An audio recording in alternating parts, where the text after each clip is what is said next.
Meni boy deb o'ylaydiganlar juda ko'p. Boyman, chunki onam borlar.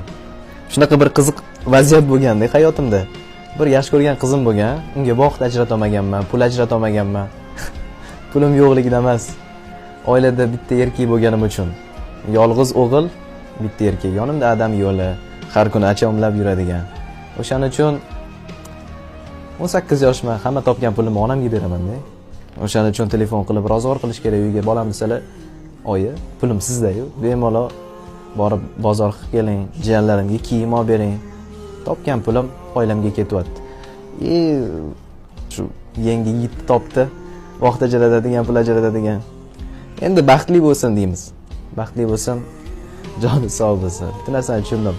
Pulingiz bo'lsa ham, pulingiz bo'lmasa ham baribir yoningizda onangiz bor, duo qiladigan, issiq ovqat bilan kutib oladigan uyda. Sizni ham ota-onangiz bo'lsa, butun oilangiz bo'lsa, siz ham boysiz. O'shani bilib qo'ying. Otani baxtiga, qadriga yeting. Bo'ldi, ishlayverasanmi?